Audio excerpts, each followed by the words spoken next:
All right, man. Yordenis Ugas loses to Barrios. Yeah, I said it. Yeah.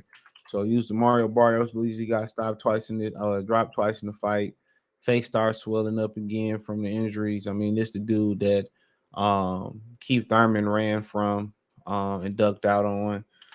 He was landing some good body shots early on.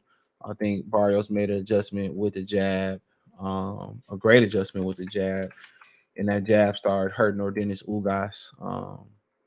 And Yordenis Ugas is done. It's over with for him.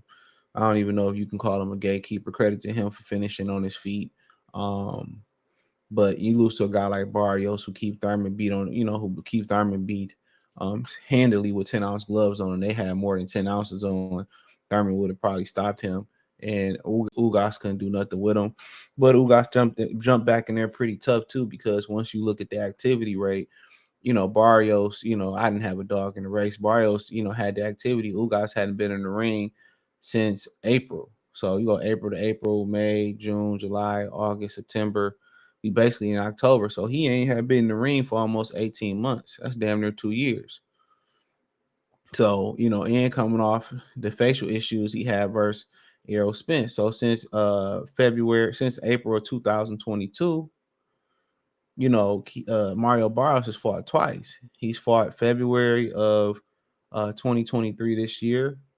And he's fought, at least he fought once since that time. So, he fought twice, once in 2022, once in 2023.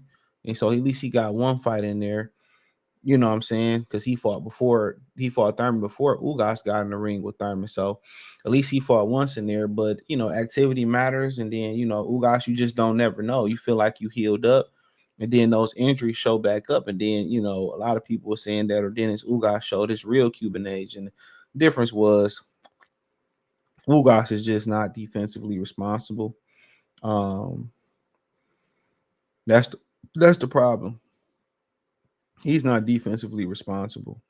A lot of times he just hang his head over his front knee, and he getting caught. He's a plotter. He can't move like he should be moving.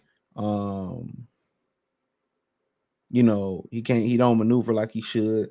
A lot of times he just plotting and he hanging his head over his front knee like this, and it ain't no angles in there. So he ain't hard to miss. And though when he throw punches, you know what I'm saying? He just he just cemented in the canvas, which it ain't hard to find. Or Barrio should have been throwing uppercuts too. He going to the body and Barrios throwing that jab. And the difference is, when you go to the body, you banking on it being, if it comes to fight attrition, that you letting the you letting the air out the tires. But then again, when your face start breaking up, you know what I'm saying, then you got doubts in your mind, so now you got doubts in your mind. And you know then you like, damn, you know what I'm saying. So Barrios is just a sprier, fresher fighter, slightly more active. Slightly more active fighter. um um and that's what it was. That's exactly what it was. So, exactly what it was. So, it don't really, Ugas is done. Probably can be a stepping stone. I mean, Jerron Ennis wouldn't have got credit for beating this guy. No, he just won't names and all that. But, Ugas was a shell itself. Errol Spence did a 187 on Yordenis Ugas' face. Yeah, and it don't stop. And Barrios, when he found that jab, and he seen what that jab do, I think he was like, you know what, we stick with this jab. Once that jab started landing, Ugas' face started falling apart. Then he started putting the garlic butter palm on his face. It was a wrap, man. Too much speed, too much youth. He caught Ugas at a great time. I believe they was fighting for the interim WBC title as well too. So, what I'm saying, Al Heyman put, Barrios in position to do this. This is because he scratched Al Heyman back and fought Tank Davis and Keith Thurman. And we'll think about it. Now Barrios is, I believe, the interim WBC title holder of the world, and Keith Thurman is a person that should have been in this position, you know. And well, matter of fact, he beat Keith Thurman, right? And Keith Thurman should be in this position. He should be the interim, putting himself in position to fight Bud or something. And now look at it. Now look at him. Now look at him. The guy that you handily beat is the guy that you handily beat, you know what I'm saying, what you should have stopped with your scary ass. It's not a WBC interim champion. You still at home begging for a fight. When you refused to fight Yordenis Ugas, whatever reason it was, if it was financial or whatever, then you got Jerron Ennis going around saying that he dug that Keith Thurman been got an offer to fight me and he ducked the fight. He got an offer to fight me and he been ducked the fight. And now, you know, Barrios is in position. If Terence Crawford retire, move up, or whatever happens with the Errol Spence fight, he in position to fight the winner, or he position to be a world champion if the winner moves on.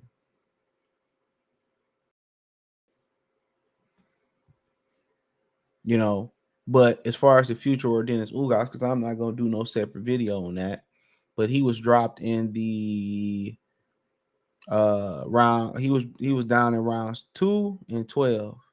And he was deducted a point around 12 for spitting his mouthpiece out. Now, before I get into all of that, should Barrios had parked his ass? I mean, yeah.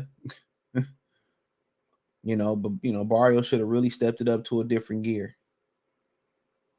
You know, and that's my opinion on it. That, you know, they ain't got to be nobody else's opinion, but he should have stepped it up. You know what I'm saying? He should have stepped it up to a different gear. And that's the difference between, you know, being an elite prize fighter and just being a ninja that just got an opportunity, which that's what he is. You know, he's somebody who he just got an opportunity because he did Al Hammond some acts of services favor by, you know, going in the fights that he knew he couldn't win. You know what I'm saying? Um, you know what I'm saying?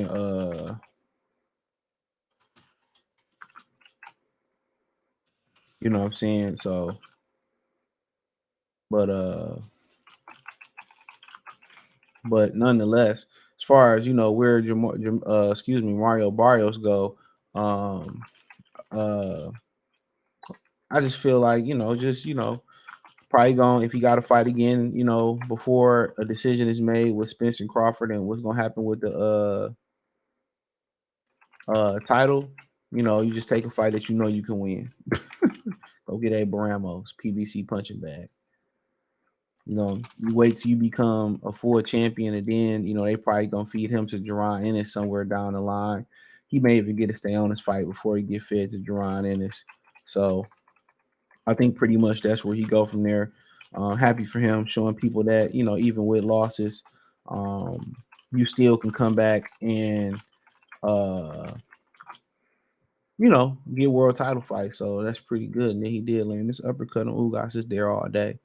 Um, so that's always good to show people that no matter what, I lost, but I'm still back in the title mix, still back in the scene, crispy and cream, and making that cash rules everything around me. You know, still making that cash. So that's what's up for Dennis Ugas. I mean, shit, depending on what his money looking like, he probably really like 48, 50 years old, to be honest. Probably time for him to walk away, man. If his face is broke again, it's probably time for him to walk away. But if he need the money, hey, bro, he need the money. Um, Continue to fight. They probably definitely gonna feed him to an Ennis or a Cody Crowley or something like that. But when his face started falling apart, again, that face ain't gonna be the same. He's an older gentleman. We already know he older than, you know, what he looked like.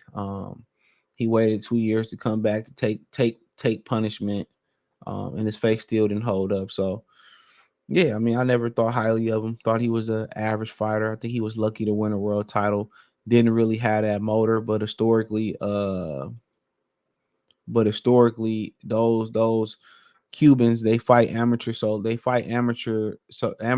long that they get programmed just fighting a certain type of way, in a robotic type of way, just looking to score points. You know what I'm saying? And they really had no aggression unless you really push it out of them. So, Barrios took advantage. Can't hate on Barrios. That's what you're supposed to do.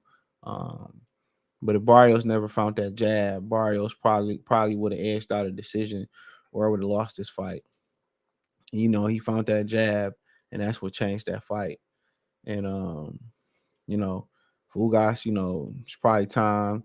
Don't walk away, boy. It's probably time for that dude to walk away. Um, but then again, who am I to tell another fighter to walk away? If your money ain't right, you gotta do what you gotta do. All right. But hey, thumbs up the video, share the video, subscribe to the channel. Next subscribe button is the bell icon button. Hit all notifications, increase your chance, get notifications. We go live or drop video financially. Want to support the channel? Cash App $ CJ Good 313. Venmo CJ Good 313. PayPal link in description. Hit the link tree. You can find me on Twitter, Instagram, Spotify, Anchor, Cash App, Venmo, PayPal, Apple Podcasts, Google Podcasts, Spotify. We pretty much everywhere. Check us out in the link tree. And don't forget, check out my new channel, Free Game 89, FR33 Game 89. The links in the description, links in the link tree. Check out my Detroit channel, Goodfella TV. Motor City Sports Talk. I appreciate everybody for support the channel. Let me know what you girls and guys think in the comment section. Church.